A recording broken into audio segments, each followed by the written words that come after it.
110 metr kvadratni tashkil etadigan 85 ming AQSh dollari so'ralayotgan ushbu 4 xonali kvartiramizni hozir siz bilan video obzorini ko'rib o'tamiz. Marhamat, kirib kelish eshigimiz bo'lyapti, prixoshkamiz. Prixoshi chiroyli mebellar, stroyni shkaflar qilingan. Kvartiramizni dizayniga baho bering, videomizni oxirigacha ko'ring va fikrlaringizni yozib qoldirasiz. Chap tomonda birinchi xonamiz, marhamat, mehmonxona bo'lyapti.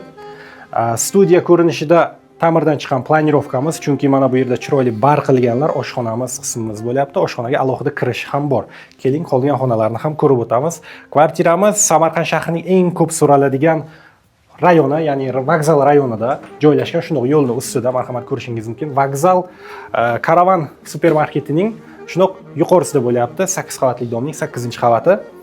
Oshxonamizga alohida kirish bor. To'g'ridagi eshik bizda kladovka edi.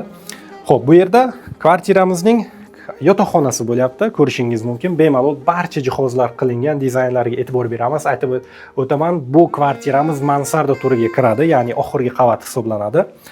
Shuning uchun ham narxi arzonroq va yana kelishtirib ham beriladi. Kvartiramizning umumiy sanuzlini ko'rishingiz mumkin. Sizga yoqadi degan umiddamiz. Kvartiramiz to'liqligicha to'pli pomdan tashqari radiatorlar ham bor. Mana bu yerda bizda 2 kishilik bolajonlarimiz uchun ta'mirdan chiqqan xonamiz bo'lyapti. 2 kishilikga sharoit qilingan va kvartiramizning oxirgi 4-xonasini ko'ramiz. Bu ham xuddi 2-xonamizdagi kabi 2 kishilik mo'ljallangan shkaflari, hamma narsasi tayyor turibdi. Umuman gulxo'y xonasi yo'q, derazalari bor hammasida. Xo'p, agar qiziqtirgan bo'lsa sizni quyidagi raqamlarga telefon qiling.